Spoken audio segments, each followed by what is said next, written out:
Buenos días, ¿cómo están, hermanos? Gusto estar acá reunido con ustedes. Voy a estar a cargo del devocional y de la dirección del servicio del día de hoy. Mi nombre es Carlos Hernández. Comenzamos con lo que es el devocional. El devocional del día de hoy va dirigido a lo que es la Gran Comisión. ¿Conocemos lo que es la Gran Comisión? Amén. Ok. Para esto vamos a buscar en nuestras Biblias Mateo 28, del 18 al 20.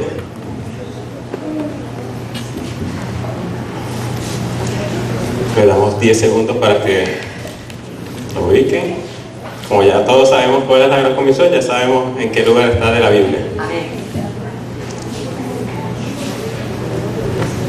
¿Sí? Sí. Ok, y dice así: y Jesús se acercó, está hablando dirigiéndose a los discípulos.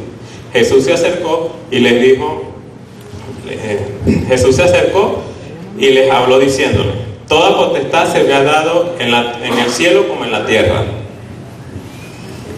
Por tanto, y haced discípulos, bautizándolos en el nombre del Padre, del Hijo y del Espíritu Santo, y enseñándoles que guarden todas las cosas que os he enseñado.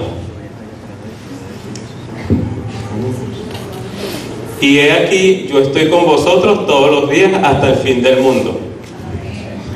Acá, en esta Gran Comisión, podemos ver 4 accionarios, que son ir, hacer, bautizar y el último, enseñar. Entonces, la gran pregunta es: ¿estamos cumpliendo la Gran Comisión? Les invito, hermanos, a aquellos que no estamos cumpliendo con la Gran Comisión, este es el momento. A los que sí estamos cumpliendo con la Gran Comisión, los invito a continuar con este gran trabajo bello y hermoso, siempre para la gloria del Señor. Ok, vamos a ver si Jesús cumplió estos 4 accionarios o simplemente los dejó allí para que nosotros los cumpliéramos. Lo que sí es verdad es que debemos cumplirlo, eso sí. Ahora, vamos a ver si Jesús también cumplió con esto. Primero, hablamos de ir. Jesús, en varios pasajes de la Biblia, vemos que Él siempre se acercó, siempre fue a llevar la palabra. Siempre estuvo buscando, haciendo discípulos. Lo podemos ver en Juan 1:4-3. Lo vemos que en este caso fue cuando le dijo a Felipe que lo siguiera. Podemos ver que Felipe en ese pasaje no fue a Jesús, sino Jesús fue a Felipe. Lo podemos ver en Marcos 2:14, no lo vamos a leer por la cuestión del tiempo. En 2:14 él hace lo mismo con Mateo. ¿Sí? Ok. Muchos también dirán: oye, pero a Jesús se le acercaron muchas personas. Ciertamente a Jesús, cuando se empezó a correr el rumor de que había alguien haciendo milagros, de que alguien estaba predicando el Evangelio, mucha gente vino a Jesús y Jesús lo recibió, excelente. Pero Jesús no se quedó allí. Jesús estaba en constante movimiento, se movía y nunca se quedó en un mismo lugar. Entonces podemos ver que Jesús, gracias, hermano, podemos ver que Jesús ya sí cumplió por lo menos con el primero, que fue ir. Vamos a ver si cumplió con el segundo, que es hacer. El hacer representa el tiempo que invertimos en las personas para llevar precisamente la palabra de Dios y para hacer discípulos. También les pregunto: ¿cuánto tiempo estamos invirtiendo en la palabra del Señor, en llevarla, en hacer discípulos? Lo dejo allí para la reflexión. Y bueno, podemos ver que Jesús por decirlo de esta manera, invirtió 3 años de su tiempo con sus discípulos, enseñándolos. ¿Sí? Entonces, vemos que ya Jesús cumplió con los 2. Vamos con el tercero, que sería bautizar. Jesús comenzó su ministerio bautizándose.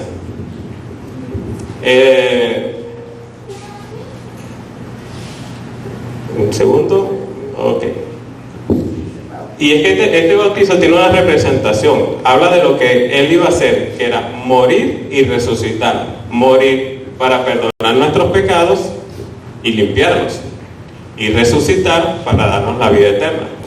Entonces, ¿qué importante es el bautizo? Como lo podemos ver, es importante porque representa lo que Jesús hizo con nosotros y representa que en ese instante nosotros estamos dejando atrás nuestra vida anterior, estamos dejando atrás nuestros deseos, estamos dejando todas esas cosas que hacíamos en una oportunidad que no era agradable a la vista de Dios. Y igualmente representa el resurgimiento de una nueva vida para Cristo. Entonces vemos que ya Jesús ha cumplido 3 de estos accionales.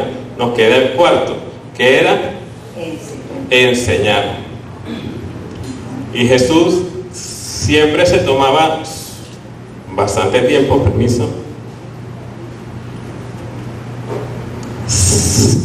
Jesús se tomaba su tiempo para enseñar a los discípulos, para enseñarlos que debemos estar fundamentados en Cristo. Les voy a poner este ejemplo. Si vamos a construir una casa, ¿qué es lo primero que hacemos? Lo que es la base, ¿sí? Luego levantamos las columnas. Entonces, si lo llevamos al término cristiano, podemos decir que Jesús es la base y nosotros, los discípulos, somos las columnas. Ahora bien, si en una casa una columna no está aferrada a la base, ¿qué pasa?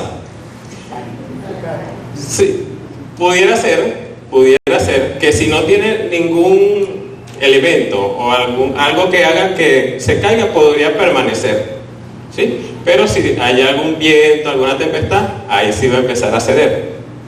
¿Qué pasa con nosotros los cristianos? Nosotros debemos estar debemos estar afianzados en esa base que es Dios. ¿Por qué? Porque nosotros tenemos un enemigo natural que es el diablo. Entonces él siempre va a buscar tumbar las columnas. Pero si estamos aferrados a la base que es Cristo Jesús, esa columna no la tumba nadie. Ok. Este ha sido el devocional del día de hoy, pero les invito a mis hermanos, como abrí, cierro. Los invito a que las personas que no estamos cumpliendo con la gran comisión, hoy es el día. No importa si tenemos 10 años, 20 años, 50 años, debemos cumplir con la gran comisión. De igual manera, si tenemos 1, 2, 3 años en el Evangelio, también debemos cumplirla. No importa la edad que tengamos en este mundo, no importa la edad que tengamos en el Evangelio, lo importante es cumplir con la gran comisión que Dios nos dejó. ¿Sí? Gracias, Carlos, te bendiga. Como hizo Carlos, mis hermanos, su primer devocional. Imagínate, Carlos, gloria al Señor. Así es. Su primer devocional aquí y el último aquí. Gloria al Señor, ¿viste? Dios te ama. Dios te bendiga, mis hermanos. Qué bendición poder estar aquí el día de hoy. Y le damos la bienvenida a aquellas personas que nos visitan hoy por primera vez. Y continuamos, mis hermanos, con la carta bien interesante y que nos ha puesto a pensar, y es la carta primera de Tesalonicenses. Busquemos allí, primera de Tesalónica o Tesalonicenses. Y esta semana, la semana pasada, fue bien interesante, porque se tocaron algunos términos que quizás sean nuevos para unos, quizás ya sean términos que como iglesia, los que tenemos tiempo en el Evangelio, ya conocíamos, pero quizás para otros que tienen tiempo en el Evangelio, primera vez que lo escucho, términos como premilenialistas, o términos como pretribulacionistas, o términos como ese mejor.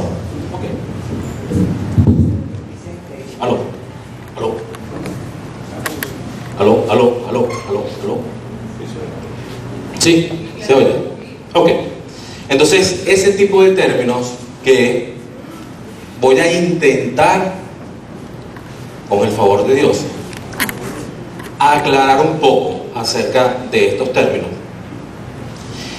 Y entendimos acerca de la posición que tiene la iglesia o la comunidad de la gracia, que es pretribulacionista y es premilenialista. Y ya vamos a ver qué significan todos estos términos extraños, ¿no? Gracias, no, Richard. Ahora bien, mis hermanos, la semana pasada entendimos, por la predica que dio el pastor Iván, acerca de la duda, la desesperación, la desesperanza quizás que tenían los hermanos en Tesalónica. ¿Por qué? Porque ellos estaban esperando la venida de Cristo. Ya ellos estaban esperando que Cristo viniera por la iglesia, pero no había llegado. Y habían hermanos que habían muerto, que habían, como dice Pablo, estaban durmiendo. Y ellos decían, ¿qué pasó con estos familiares? ¿Qué pasó con mis amigos que habían creído? Y si viene Jesús, ¿qué va a pasar con ellos? Entonces Pablo, según lo que le pudimos entender la semana pasada, les explica sobre estas personas que habían muerto, sobre estas personas, qué iba a suceder con ellos. ¿Qué iba a suceder con las personas que aún estemos vivas cuando el Señor venga? Entonces, vamos a 1 Tesalonicenses capítulo 4, versículo 13, y empezamos. Padre, en el nombre de Jesús, gracias por este día, gracias, Señor, por la oportunidad que hoy nos da, Señor, de poder leer tu palabra, Señor.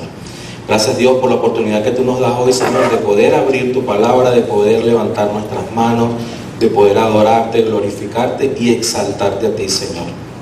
Señor, te pido que bendigas, guardes, protejas, Señor, a aquellos hermanos que hoy, Señor, están siendo perseguidos, Señor, por querer predicar tu palabra. Señor, que tú seas ministrando en sus corazones, Señor, también de esas familias, por ejemplo, del niño de 2 años, Señor, que fue condenado a cadena perpetua porque su familia tenía una Biblia en casa, Señor. Te pido, Padre amado, que seas tú dándole fortaleza a esa familia, Señor, que seas tú ministrando también en sus corazones, Señor. Y además, Señor, para aquellos hermanos, Señor, que hoy están enfermos, que están padeciendo alguna enfermedad, que seas tu Espíritu Santo pasando, Señor, tu mano sanadora por su cuerpo, Señor, y dándole ese bálsamo de sanidad, Señor, a cada uno de ellos, Dios. Te lo pido en el nombre de Cristo Jesús, y que tu palabra hoy sea lumbrera, Señor, para cada uno de nosotros que estamos aquí. Cristo Jesús. Amén. Dice la palabra de Dios en el versículo 13, 4:13, y dice, tampoco, aquí está Pablo diciéndole allí a los hermanos que estaban a la espera que el Señor viniera, ¿no? Y que estaban desesperados con respecto a los hermanos, a sus familiares que ya habían fallecido. Y les dice, tampoco queremos, hermanos, que ignoréis acerca de los que duermen, para que no os entristezcáis como los otros que no tienen esperanza. ¿Quiénes eran aquellos que no tenían esperanza? Los que no tenían a Cristo, los que no conocían del Señor. Entonces, le dice, porque si creemos que Jesús murió y resucitó, así también traerá Dios con Jesús a los que durmieron en Él. Por lo cual os decimos esto en palabras del Señor. No está hablando Pablo como tal, sino que él está hablando acerca de lo que dice el Señor al respecto. Que nosotros que vivimos, que habremos quedado hasta la venida del Señor, no precederemos a los que durmieron, es decir, no estaremos con él primero que los que murieron antes. Porque, versículo 16, porque el Señor mismo, con voz de mando, con voz de arcángel y con trompeta de Dios, descenderá del cielo, que era lo que estaba explicando el pastor Iván la semana pasada, y los muertos en Cristo resucitarán primero. Luego, nosotros, los que vivimos, los que hayamos quedado, seremos arrebatados juntamente con ellos en las nubes para recibir al Señor. ¿Dónde? En el aire. Y así estaremos siempre con el Señor. Por tanto, anímense. Por tanto, alentaos los unos a los otros con estas palabras. Es decir, tranquilo. No importa que tu familiar haya muerto. Ya Él va a resucitar primero. Cuando venga Cristo por su iglesia, ellos van a resucitar primero. Y allí Pablo le está dando esperanza, le está diciendo, tranquilo, confiemos en el Señor, estemos allí firmes en el Señor. Y aquí es cuando comenzamos a escuchar estas palabras o estos términos que son un poco extraños para muchos. Hay estos términos del premilenialismo, amilenialista, postmilenialista, y hay uno que es literal con respecto a la posición acerca de la venida de Cristo. Actualmente solo hay dos tesis en lo que es el evangelio o el cristianismo, esa posición de nosotros. Hay dos tesis que son las más fuertes, pero les voy a hablar acerca de las cuatro porque es necesario que nosotros las sepamos. ¿Por qué? Usted se imagina que usted tiene 30 años en el evangelio y le pregunten, y usted le diga a alguien, la persona, mira, Cristo viene pronto, y él le diga, ok, tú eres pretribulacionista, ¿y tú qué? O eres amilenialista, tú ¿qué? Bueno, dime qué posición tienes tú porque me estás diciendo que Cristo viene pronto. Entonces, estos son posiciones, mis hermanos, de segundo y quizás pudiera decir yo de tercer grado.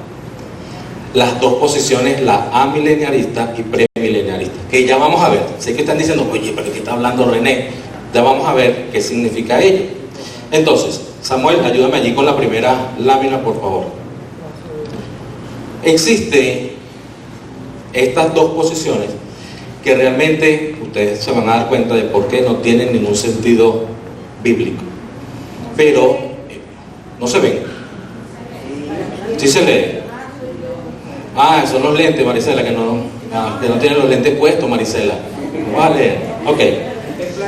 Entonces, dice, la manera o la tesis de los que manejan o la postura literal.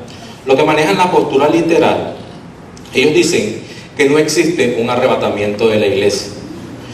Ellos dicen que Jesús no va a regresar, que Él no va a venir de manera corporal, ni es un regreso de Jesús a la tierra. Es decir, Jesús ya vino una vez y ya no viene más.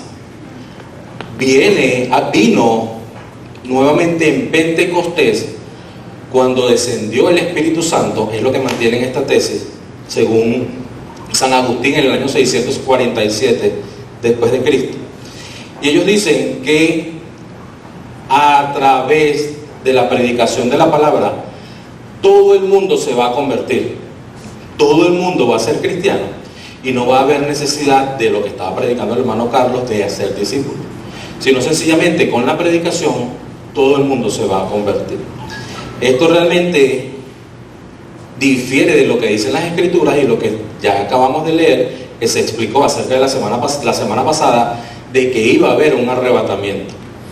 Ellos dicen que si Jesús no vino en el tiempo de Pentecostés, pudo haber venido cuando se destruyó Jerusalén, o cuando hubo la muerte de los santos y la persecución de la iglesia, o cuando cada individuo se convierte, o cuando la iglesia estuvo en crisis, o cuando cada individuo tiene una experiencia personal. ¿Qué nos quiere decir esta posición literal? Sencillamente que hay una incredulidad en las escrituras y hay una pretenden ellos espiritualizar las escrituras cuando las escrituras aquí son claras. Aquí no cabe espiritualizar las escrituras, que es una técnica de investigación bíblica para saber a lo que se refieren las escrituras. Es decir, ellos le están poniendo sentido espiritual a algo que se debe interpretar de manera literal.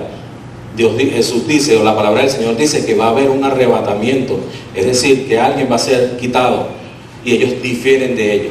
Por tal razón, no podemos aceptar esta como una tesis correcta acerca, o una postura correcta en cuanto a el milenialismo. Existe otra postura que es el post-milenialista. Ahora bien, ellos, mis hermanos, sostienen, me pongo para acá con su permiso, el postmilenialista, por la predicación de la palabra de Dios, también el mundo entero será evangelizado, porque de la textual nace el postmilenialista. Y dicen que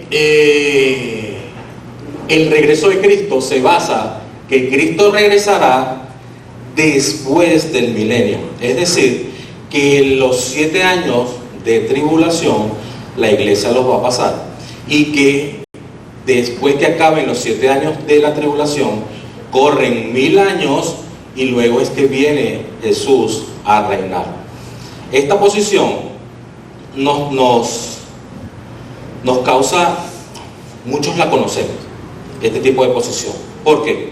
Porque esta posición alega de que la persona cuando muere va a un lugar, y que a través de la oración o el pedido de los familiares de la oración por esta persona va a purgar sus pecados en ese lugar y después va a subir.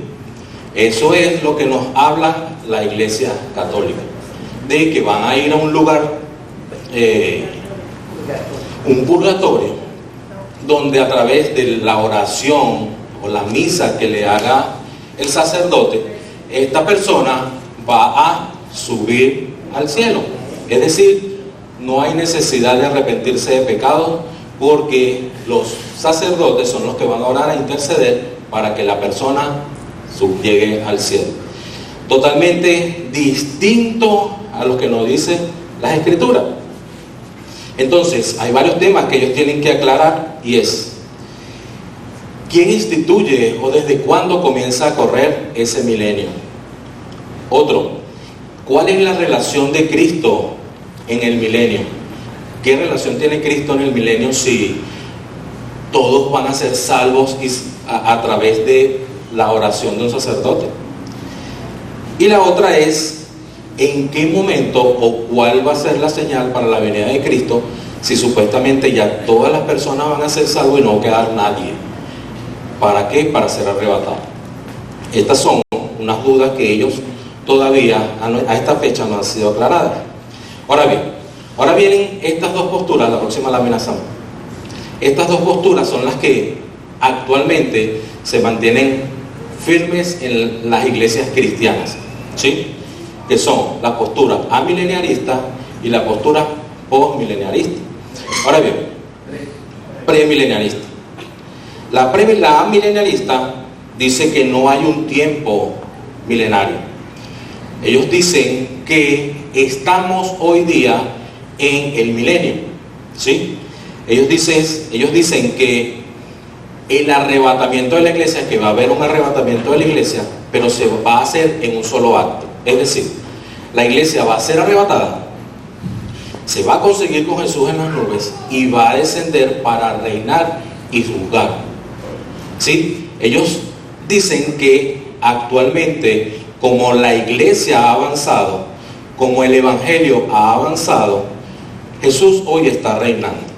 Entonces, además dicen que el Satanás, mientras Jesús estuvo en la tierra, estuvo limitado. Entonces, cuando Jesús venga con su iglesia, lo van a juzgar, y en ese momento es el fin. Ellos tienen que, hay unos temas realmente interesantes en cuanto al punto amilenialista, y es que varias personas que defienden esta tesis no se han puesto de acuerdo en cuanto a si el tiempo milenial se va a cumplir en el cielo o va a ser en la tierra. Ellos allí todavía difieren en cuanto a su posición. Ahora bien, la tesis o la postura de la comunidad de la gracia, y la postura no solo de nosotros, sino de muchas iglesias, es premilenario. Ahora bien, ¿qué es esto de premilenario? Nosotros creemos, o la posición premilenaria, cree que Cristo vendrá a la tierra. Sí, y eso va a suceder. Lo creemos nosotros y lo dice la Biblia. Cristo volverá a la tierra de manera literal y corporalmente.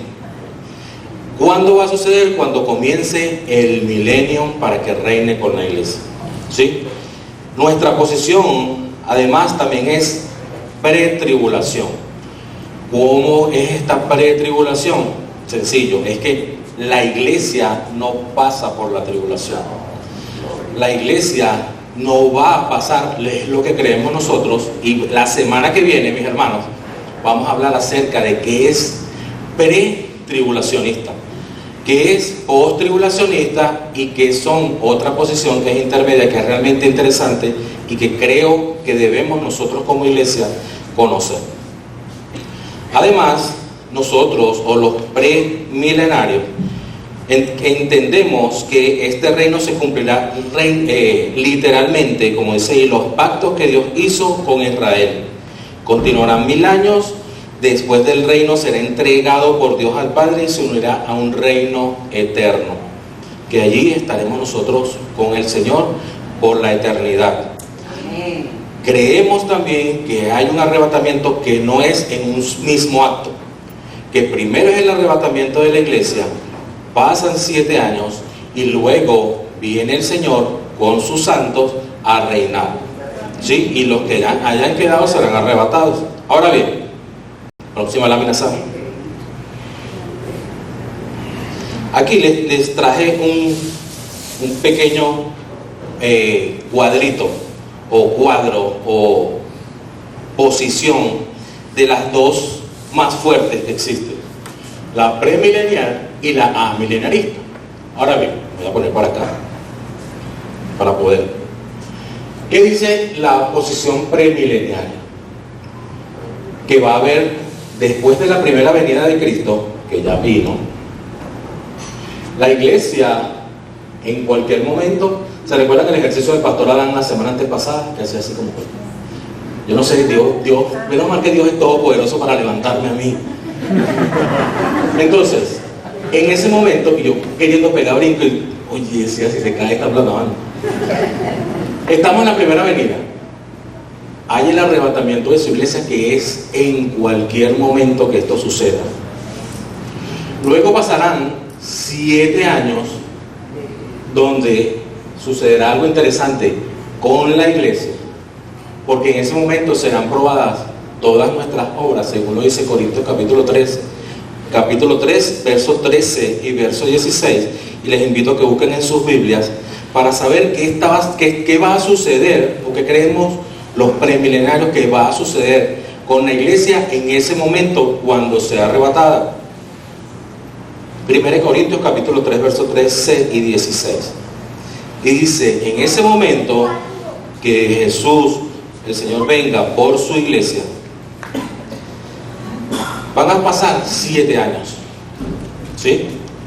Y en esos 7 años nos arriba la iglesia. ¿Qué va a suceder? La obra de cada uno de nosotros se hará manifiesta, porque el día la declarará, pues por el fuego será revelada, y la obra de cada uno, cual sea, el fuego la probará. Si permaneciere la obra de alguno que sobreedificó, recibirá recompensa. Si la obra de alguno se quemare, él sufrirá pérdida. Si bien él mismo será salvo, aunque así como por fuego. ¿Qué dice la palabra aquí? Que cada uno de las obras que nosotros hayamos realizado o estemos realizando, si son para glorificar a Dios, esas obras, cuando sean manifiestas al Señor y sean probadas por fuego, no se van a quemar. ¿Por qué? Porque no lo hicimos para nuestra gloria, lo hicimos para glorificar a Dios, que Él es el único que la merece. Ahora, si nuestras obras fueron hechas para yo recibir los aplausos, para yo recibir toda la gloria, para que la gente dijera, oye, mira qué bueno lo hace, y yo elevar mi ego y decir, oye, mira cómo estoy, que ni siquiera piso en el suelo, ya yo estoy recibiendo mi premio aquí. ¿Qué va a suceder? Que cuando sea esa obra aprobada, se va a chamuscar, se va a quemar. Entonces, no por ello yo voy a dejar de ser salvo, sino que no voy a recibir mi corona, o no voy a recibir el premio que el Señor nos tenga a cada uno de nosotros. Eso es lo que va a estar sucediendo, o que creemos los premilenialistas que va a suceder. Ahora, ¿qué sucede en la tierra? Va a haber una gran conmoción, va a haber un gran desespero, va a haber un gran dolor, porque ¿qué pasó con esta gente? ¿Qué pasó con los Pedreira? Se desaparecieron. ¿Qué pasó con los Guzmanes? ¿Qué pasó con los Pérez? Todos se desaparecieron. ¿Qué va a existir allí? Una gran conmoción. ¿Por qué? Porque quizás familiares a los que nosotros le hemos hablado, quizás dirán, oye, a mí me hablaron de algo que iba a suceder, que era el arrebatamiento de la iglesia. Y en ese momento se van a cumplir 3 años de paz, 3 años y medio de paz, y después viene la manifestación completa de lo que es el anticristo. Luego de esos 7 años que se esté en el cielo recibiendo las coronas y los premios, ¿qué va a suceder? Va a descender, o vamos a descender nuevamente con el Señor Jesús. ¿Para qué? Para reinar ¿por cuánto tiempo? Por 1000 años. Y esto está basado en Apocalipsis, mis hermanos, capítulo 19, que ya lo vamos a leer dentro de un rato. Ahora, ¿qué cree la posición amilenialista? Ellos, o nuestros hermanos amilenialistas, la primera venida del Señor Jesús, actualmente estamos en el milenio, y es algo que realmente me deja pensando en algo. Si estamos ya han pasado 2000 años después de la venida de Cristo, ¿por qué aún mantienen que estamos en el milenio? Se han pasado ya 2, pero es algo que hay que profundizar aún más para aclararlo. La iglesia va a pasar por la tribulación y la gran tribulación. Luego va a venir el arrebatamiento de la iglesia en un solo acto. La iglesia va a ser arrebatada, se va a conseguir con el Señor Jesús en los cielos, y luego va a bajar para reinar y juzgar. Esto está basado en Apocalipsis capítulo 20, que ya lo vamos a leer más, quizás el domingo que viene. Estas son las 2 posiciones que son manejadas bíblicamente, ¿sí? Unos manejan la posición amilenialista y otros manejan la posición premilenialista. Ahora bien, mis hermanos, obligatoriamente debemos, o se tiene que dejar claro, de que estos son simplemente posiciones.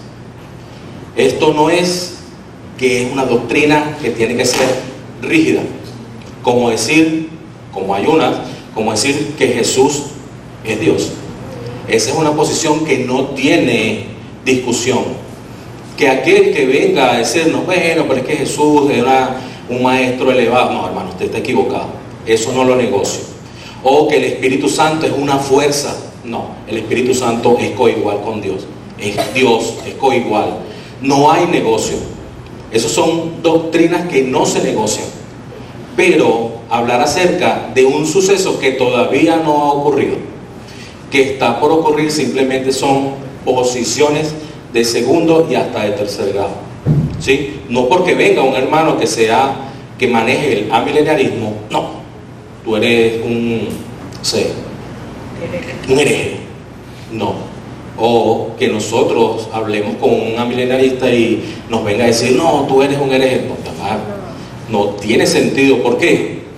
Porque si el amilenialista o el premilenialista tienen razón, En el momento en que seamos arrebatados, sea antes de la tribulación o sea después de la tribulación, vamos a estar juntos con el Señor. Entonces en ese momento no va a poder decir ninguno que tenga una posición contraria al otro, viste, yo tenía razón. ¿Por qué? Porque en ese momento no habrá orgullo en nosotros, porque nuestros cuerpos serán transformados y estaremos con el Señor eternamente. Entonces no va a haber ese tipo de querer decir, viste que sé más teología que tú, viste que sé mucho más Biblia que tú, porque allí sencillamente estaremos todos en la presencia del Señor. ¿Que va a venir? Sí va a venir. ¿Que es inminente la venida del Señor? Sí, porque Él lo prometió. Nuestras posiciones, las que tengamos sencillamente, son eso, posiciones, ¿sí? Entonces, es necesario que las aprendamos, es necesario que las conozcamos para saber dónde estamos parados como iglesia, dónde estamos parados en cuanto a conocimiento, en cuanto a Biblia. Porque lo que nos interesa a nosotros, cada vez que nos paramos aquí, cada vez que estamos dando clases en la sede, es que la gente aprenda Biblia. No que aprenda experiencias personales, no que aprenda porque otro lo vivió, sino que aprenda lo que dice la Escritura y las distintas posiciones para que tengan un buen basamento, para que tengan una buena posición y sepan defender su posición. ¿Sí? Ahora bien, mis hermanos, contrario a esto, a estas posiciones, y es algo bien interesante, es que hay personas que dicen que Cristo no va a venir por su iglesia. Hay personas que dicen que la Biblia fue hecha única y exclusivamente para dominar las masas, para dominar a las personas y tenerlas cautivas. Entender este tipo de posición realmente es de analizar un poco. ¿Por qué? Porque si estas personas, aquellas que dicen que Cristo no va a venir, que todo es mentira, que la palabra de Dios es mentira, la cual nosotros sabemos que es real y es verdadera, si esas personas nos dicen eso, esas personas están jugando con fuego. ¿Por qué? Porque ¿qué sucede si esas personas tienen razón? Lo cual no es así. Pero ¿qué pasa si esas personas tienen razón? Nos morimos y se acabó todo y ya no hay cielo, no hay infierno, ya. Esas personas sencillamente tuvieron la razón, pero ¿qué perdimos nosotros? Nada. Ahora, ¿qué sucede si es lo contrario? Lo cual es así, que la palabra de Dios es real, de que existe un cielo y de que existe un infierno. Y en el momento en el cual nosotros partamos con el Señor, las personas que han dicho y mantienen que la palabra de Dios es mentira, ¿qué va a suceder con ellos?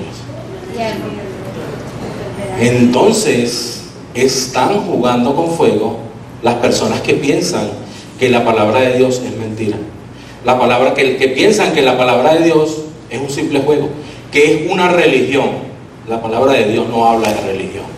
La palabra de Dios habla que tenemos nosotros que tener una relación personal con Dios, que necesitamos un Salvador, que el hombre desde Adán y Eva pecaron y fueron destituidos de la gloria de Dios, pero Dios envió un Redentor, según nos dice Génesis 3:15. Nos envió un Redentor que se llama Jesucristo, y Él murió por nuestros pecados para poder restablecer o restaurar esa relación que se había roto en Génesis, que se rompió a causa del pecado. Todos nosotros, por cuanto dice la palabra en Romanos, estamos destituidos de la gloria de Dios. Todos. Pero la misericordia de Dios se vino y se hizo presente a través de Jesucristo, para que todo aquel que se arrepienta de sus pecados y lo confiese a Él como Señor y como Salvador, será salvo. No te dice que tienes que vestirte de una manera, que tienes que hacer tantas cosas o sacrificios para ganarte la salvación, porque por la salvación no es por obra. La obra la hizo Cristo en la cruz del Calvario al morir por nuestros pecados. Entonces, la única razón o la única solución es aceptar a Cristo como Señor y Salvador para librarse mis hermanos, de la condenación eterna. Amén. Ahora bien, mis hermanos, comenzamos la prédica que me toca. Ese era el principio. Además, déjame ver cuánto me queda. No quiero que Consuelo menos. 2 horas. Bueno, me quedan 20 minutos. Ok. Continuamos entonces. Versículo 5. Y aquí continúa Pablo hablando acerca de esos tiempos escatológicos, el capítulo 5. Capítulo 5, 1 Tesalónicos, capítulo 5. Sigue Pablo aquí hablando acerca de estos tiempos finales, de estos tiempos que le llaman escatológicos, ¿sí? Y dice, pero acerca de los tiempos, porque ¿qué sucede? Ok, me estás hablando de un arrebatamiento de la iglesia. Me estás hablando de que los muertos en Cristo van a resucitar primero. Me estás diciendo que nosotros, los que hayamos quedado, seremos arrebatados. La gran duda, ¿cuándo? ¿Cuándo va a ser esto? Y Pablo entonces comienza a aclararle acerca de estos puntos y le dice,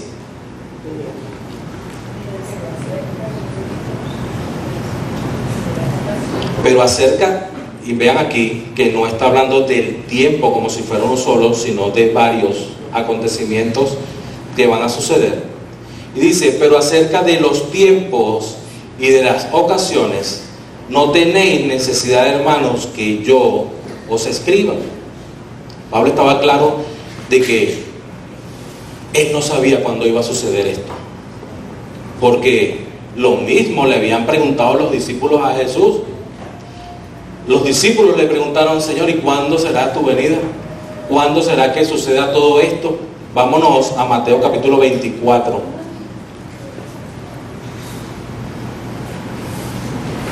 Y les leo. Cuando Jesús salió del templo, estaban los apóstoles diciéndole, mira Jesús, qué maravilloso y grande es el templo, mira cómo está hecho, la gran cantidad de dinero que se le ha metido a esto, mira la grandeza, todos los pueblos vienen a ver el templo. Miren lo que les dice Jesús. Versículo 24, capítulo 1.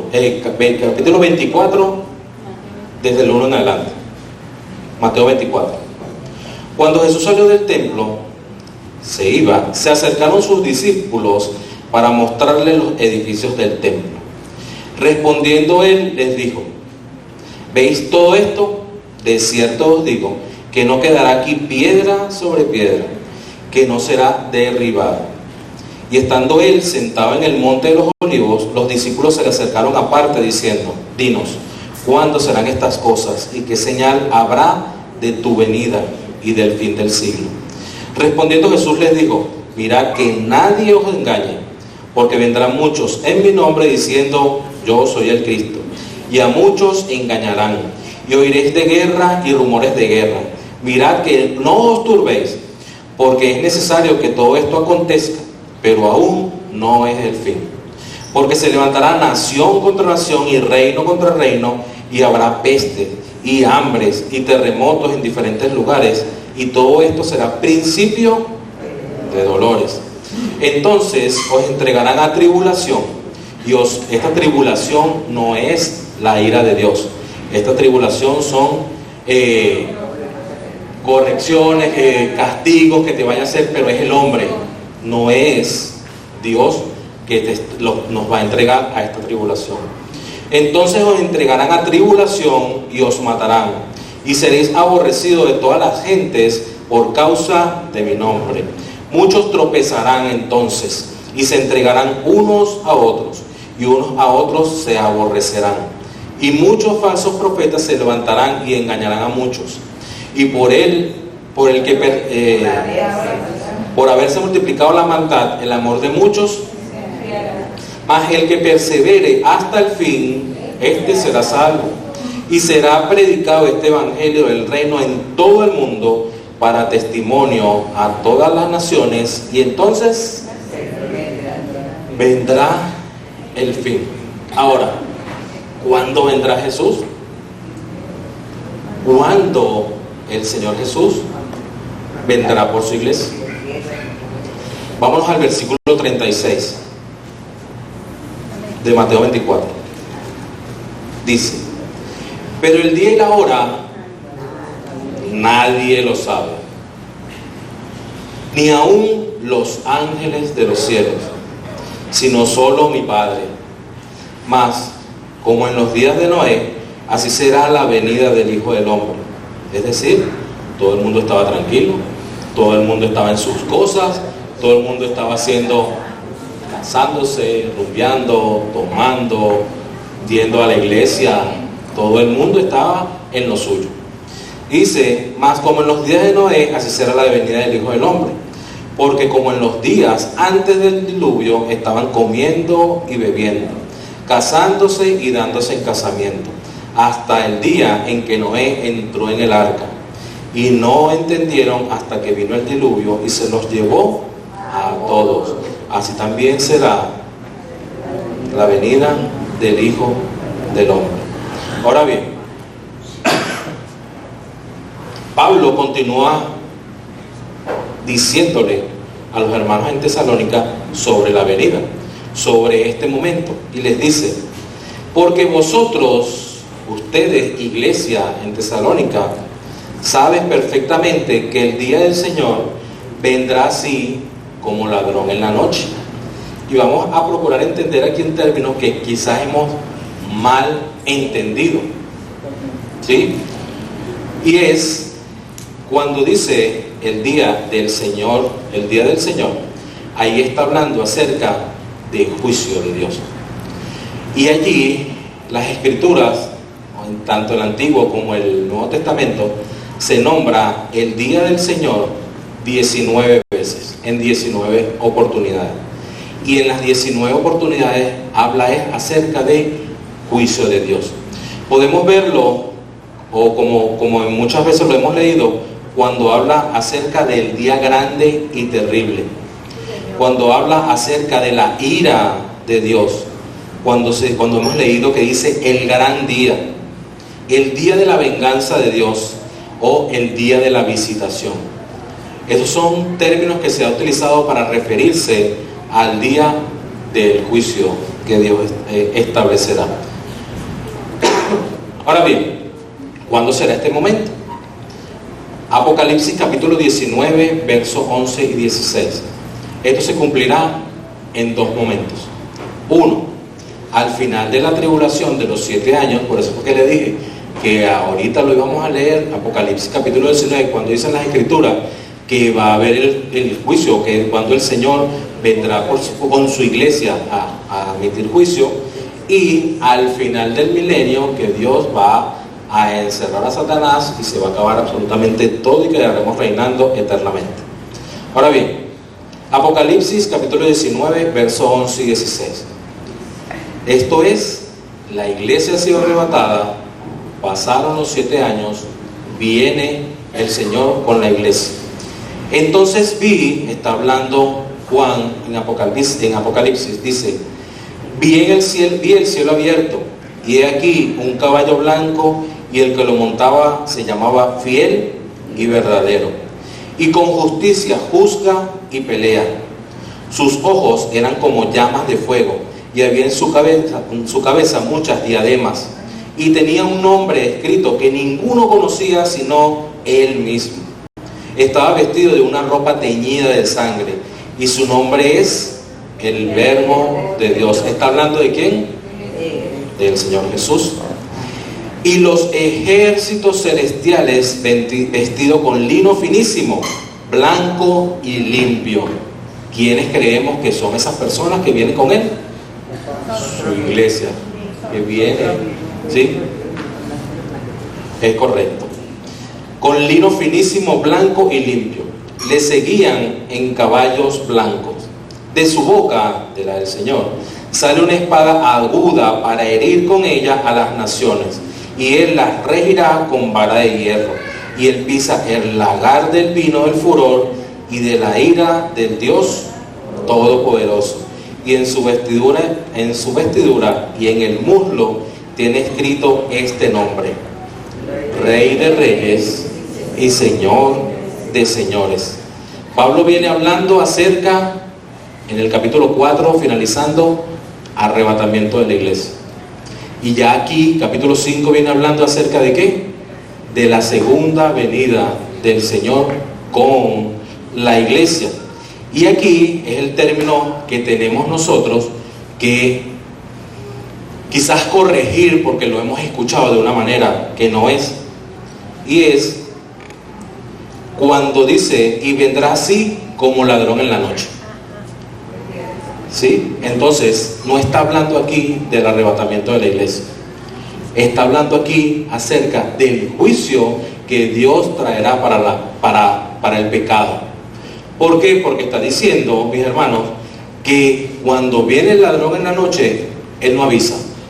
Los que han sido víctimas de algún delincuente, algún ladrón, él no le avisó y les dijo: José, no veas a luz.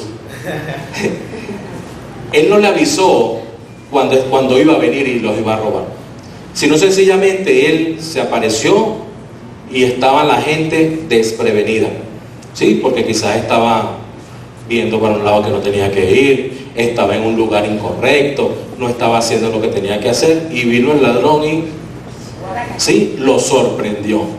Así mismo va a ser el juicio de Dios más adelante, que vamos a ver ya la semana que viene, acerca de quiénes son aquellas personas que van a tomar por sorpresa. ¿Quiénes son las personas las cuales Pablo habla y dice: a estas personas van a ser sorprendidas? Estas personas van a sufrir como sufren las mujeres en dolor de parto, que el dolor de parto es inminente. Las mujeres que han dado a luz saben que cuando les viene el dolor, él no avisa, les viene y sienten aquel dolor y no pueden evitarlo. Así Pablo, lo vamos a ver la semana que viene, cómo Pablo dice cómo es este dolor, que va a ser un dolor que nadie va a poder evitar. Lo que sí, mis hermanos, para ir cerrando, es importante saber los términos que hoy aprendimos sencillamente son enseñanzas. Lo real es que Cristo viene. Lo real es que tenemos, mis hermanos, los que no han creído en Cristo, tengan la oportunidad hoy de arrepentirse de sus pecados. Tengan la oportunidad de decir: yo quiero estar en ese gran día del Señor en el cielo, no en el juicio. Yo quiero estar el día en que el Señor venga por su iglesia y conseguirme con Él en los aires. Eso es lo importante. Lo importante es que Cristo pagó por nuestros pecados en la cruz del Calvario, pero no se quedó ahí en la tumba, sino que al tercer día Él resucitó, como lo estaba hablando nuestro hermano Carlos. ¿Para qué? Para darnos la victoria y darnos la vida y la vida eterna. Es un regalo que Dios nos ha dado. Es un regalo el cual nosotros tenemos y debemos apreciar. Un regalo que tenemos que valorar. El sacrificio que hizo nuestro Señor Jesús en la cruz del Calvario, tenemos nosotros que apreciarlo. Tenemos nosotros que valorarlo. Y eso es lo que nos va a llevar a nosotros a no caer en las tentaciones. ¿Por qué? Porque el momento que se presenten las tentaciones, vamos a ver la cruz y vamos a entender y poder pensar en el sacrificio que hizo Jesús en la cruz del Calvario, que esa muerte la merecíamos nosotros. ¿Por qué? Porque Él no cometió pecado. Nosotros sí merecíamos esa muerte. Y sin embargo, Él tomó nuestro lugar. Muchos dicen hoy día: pero es que Jesús ha tardado mucho. La Biblia dice, en Pedro, dice que muchos dan su venida por tardanza. Pero ¿por qué el Señor ha retardado esto? Sencillamente porque no quiere que nadie se pierda, sino que todos procedan al arrepentimiento. Y hoy es un buen día para arrepentirse. Hoy es un buen día para ponernos a cuenta con Dios y decirle: Señor Jesús, te pido perdón por mis pecados, quiero que entres a mi vida, te acepto, Señor, te acepto como mi Salvador, perdóname mis pecados e inscribe mi nombre en el libro de la vida, para que cuando o sea arrebatada la iglesia o parta de este mundo, viva eternamente contigo. Amén. Oramos. Señor, en el nombre de Jesús, te doy Gracias, Señor, por este día. Gracias, Padre, porque tú eres un Dios maravilloso. Eres un Dios de amor, eres un Dios de gracia, eres un Dios de misericordia, Señor. Gracias, Padre, porque hoy pudimos comprender algunos puntos interesantes acerca de las posiciones humanas, pero lo que importa, Señor, eres tú. El importante, Señor, y el centro de todo, Señor, es lo que tú allí escribiste en las Escrituras, lo que tú allí tienes plasmado en las Escrituras, Padre. Tú eres el centro, Señor, de todo. Tú eres el centro de la iglesia. Eres el centro de la predicación, Señor. Señor, queremos también, Padre, que seas el centro de nuestras vidas, Señor. Padre, en el nombre de Jesús, Señor, te quiero pedir por aquellos hermanos o aquellas personas, Señor, que hoy nos visitan y que si no te conocen, Señor, sea un buen momento para que tu Espíritu Santo comiences a ministrar en sus vidas, Señor, y que comiences a inquietarles, Señor, como dice tu palabra en Filipenses, Señor, que tú los persuadas, Señor, que seas tú quien los convenza, Señor, de que necesitan un Salvador, de que necesitan un Redentor que se llama Jesucristo, que se llama Jesús, que es el único nombre dado a los hombres por el cual hemos, Señor, de ser salvos, Señor, y que es tu Hijo que tú enviaste, Señor, para pagar los pecados del mundo, Señor. Que ellos puedan comprender y entender, Señor, que necesitan de tu perdón, Señor, que necesitan de tu amor y de tu misericordia, Padre. Que ellos puedan arrepentirse, Señor, que ellos puedan pedirte perdón a ti y puedan comenzar a restablecer, Señor, una relación personal contigo, Señor. Padre, en el nombre de Jesús, Señor, también te quiero pedir por todos mis hermanos que hoy estamos aquí, Señor, escuchando tu palabra, Dios. Que podamos, Señor, valorar ese sacrificio que tú hiciste en la cruz del Calvario, pero también estar prestos y estar atentos, Señor, porque sabemos que tu venida viene pronto, Señor, y que estemos allí, Señor, velando, Señor, y que estemos allí atentos, Dios amado, Señor, a escudriñar las Escrituras, a aprender de tu palabra, Señor, para poder también nosotros, como Carlos lo habló en el devocional, poder hablarle a otras personas, Señor, y dar por gracia lo que por gracia, Señor, nosotros hemos recibido, Dios, que es tu mensaje de salvación, Dios. Todo esto, Padre, te lo pido en el único nombre dado a los hombres, Señor, por el cual hemos de ser salvos, Señor, el nombre de Cristo Jesús. Amén. Dios le bendiga, mis hermanos.